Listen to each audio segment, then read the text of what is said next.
Assalamualaikum warahmatullahi wabarakatuh. Selamat datang di channel saya.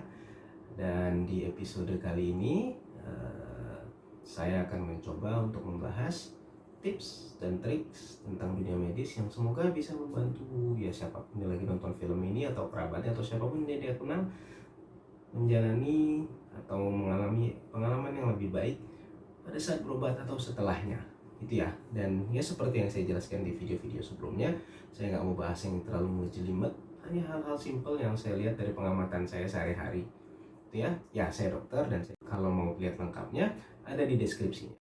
Pada episode kali ini saya mau bahas tentang 5 hal yang sebaiknya dicatat atau diketahui oleh siapapun itu yang berobat.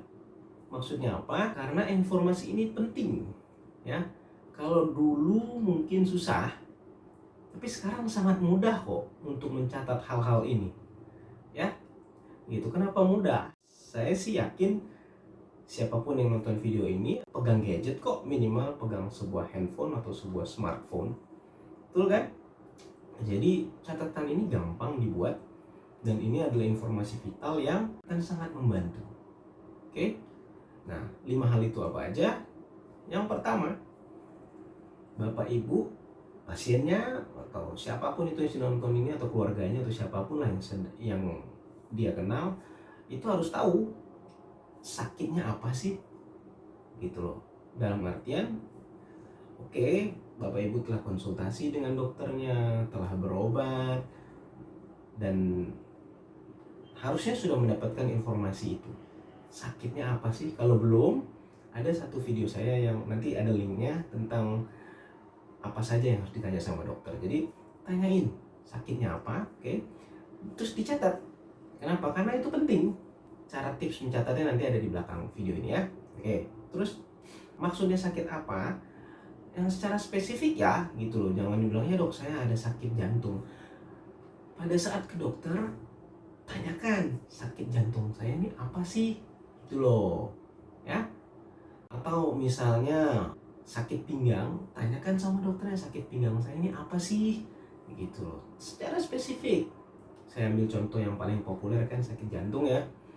Misalnya sakit jantung itu kan ada yang namanya pembengkakan jantung, ada yang namanya penyempitan pembuluh darah jantung, ada yang namanya gagal jantung. Tapi tanyakan sama dokternya, nama sakit saya ini apa sih? Kenapa ibu mau tahu? Kenapa bapak mau tahu? Karena saya mau catat. Karena itu penting. Kalau nanti seandainya saya harus berobat ke tempat lain, saya punya catatannya. Cukup bilang begitu. Oke. Nanti ibu dan bapak dan ibu akan dikasih tahu nama penyakitnya, akan dikasih tahu diagnosisnya. Sehingga itu penting ya. Gitu. Secara spesifik tanya. Sehingga gini, karena kadang saya datang berobat, ada pasien datang berobat ke saya, dan saya tanya, bapak ibu ada sakit apa? Dan dia cuma bilang, ya saya ada gangguan jantung juga dok. Oke, gangguan jantungnya apa ya? Nggak tahu dok. Nah, kenapa? Karena ada beberapa obat-obatan yang memang sudah diberikan sehingga kami sebagai dokter sebisa mungkin kan obatnya tidak saling bertabrakan dan obatnya tidak double-double, betul? Gitu ya. Oke, dan kemudian juga saya baru ngomong soal obat. Nomor 2, catat tuh minum obat rutin apa saja atau minum obat apa saja. Dan saya ini nggak bicara mengenai penyakit yang kronis-kronis, karena kadang-kadang ada penyakit kayak diare, kayak sakit kepala, bapak ibu berobat ke dokter dikasih obat, terus dan nanti pada saat misalnya konsultasi dengan dokter lain, pasti dokternya nanya kan, bapak ibu sudah ada minum obat apa saja? Ada dok, lupa nggak bawa. Kenapa ini jadi masalah? Karena apabila sudah diberikan suatu obat dan fungsinya tidak tercapai tujuan terapinya kan, kami sebagai yang saat itu menangani bapak ibu harus memikirkan obat lain, betul kan? Sehingga catatlah obat apa saja sih yang diminum, obat rutin maupun obat yang saat itu sedang diminum tapi tidak rutin. Misal maksudnya obat rutin tuh obat jantung kah, obat sakit gula kah, obat darah tinggi kah. Tapi maksud obat tidak rutin tuh misalnya kebetulan ada keluhan pusing berputar, dari dokternya dikasih obat vertigo, ya itu dicatat aja. Sehingga pada saat kami menangani bapak ibu itu akan sangat mempermudah. Oke, ibu datang dengan keluhan pas pusing berputar, sudah minum obat ini tidak berhasil. Masa saya kasih obat ini lagi? Atau masih kita resepkan obat ini lagi, tentu tidak akan mencapai hasil yang diinginkan, bukan? Ya, kemudian catat juga batasan-batasan yang sebaiknya Bapak Ibu ketahui. Jadi pada waktu berobat kan ditanya, dok, saya boleh olahraga kah? Atau jangan-jangan saya nggak boleh olahraga kah? Gitu loh. Atau dok, saya boleh minum apakah? Atau tidak boleh makan apakah? Nah itu sebaiknya dicatat. Oke? Contohnya apa? Tadi saya bilang misalnya aktivitas. Pada beberapa kasus medis itu minum dibatasi loh. Ya, jadi ada orang yang memang kondisi jantungnya atau kondisi ginjalnya sangat mengkhawatirkan, mungkin cuma boleh minum maksimal 1 liter sehari, dan itu nggak ada salahnya dicatat. Oke, bikin satu catatan kecil, dan itu akan sangat mudah nanti buat dokter yang kebetulan tidak biasa menangani ibu harus menangani ibu, gitu ya.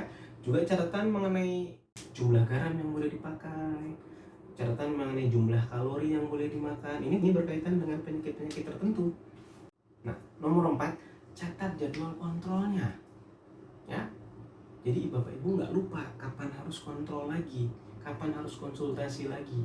Dicatat, karena kadang-kadang saya dan bukan saya aja sih, beberapa sejawat saya juga dapat pasien yang, iya dok lupa udah 2 bulan nggak berobat, atau iya dok lupa nggak kelupaan, sibuk sih. Ya kalau penyakitnya ringan nggak apa-apa, tapi kalau itu kondisi yang serius kan sebenarnya agak mengkhawatirkan ya.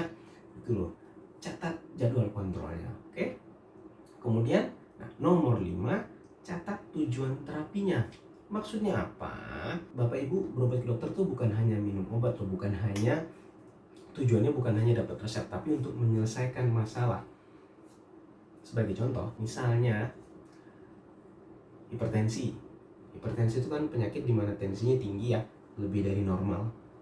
Tapi keseringannya saya dapat pasien, ibu ada sakit apa?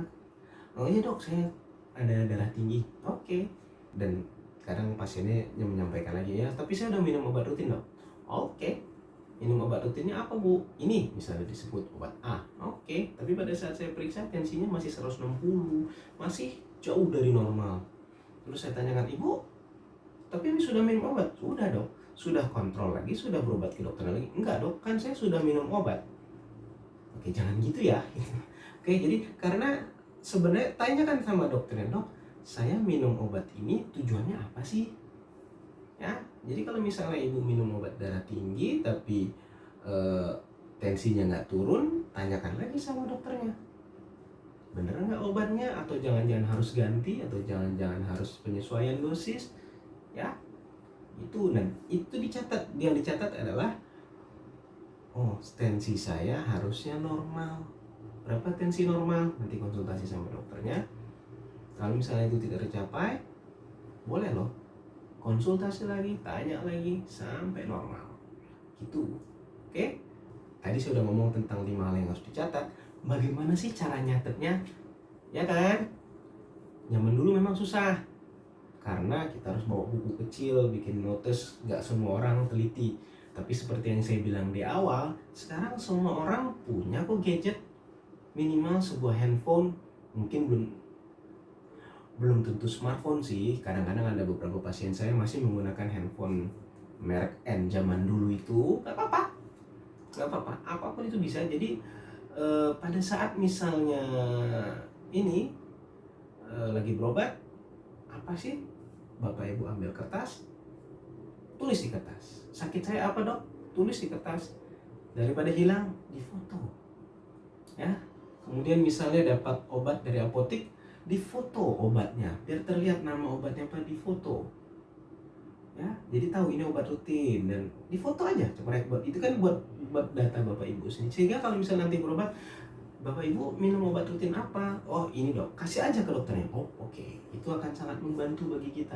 Demikian juga dengan batasan. Misalnya demikian juga mengenai alergi obat, mengenai batasan. Kayak misalnya batasan cairan, tulis di kertas selembar, langsung foto. Simpel kan? Tapi dok, saya nggak bisa pakai handphone kamera. Kalau bisa buka SMS, minta tolong saudaranya, minta tolong anaknya, minta tolong tetangganya, SMS kan ke saya tulisan-tulisan ini. Boleh kok. dan insya Allah rasanya semua kita saling membantu ya, gitu ya. Oke, dari saya cukup sekian, semoga bisa membantu. Assalamualaikum warahmatullahi wabarakatuh.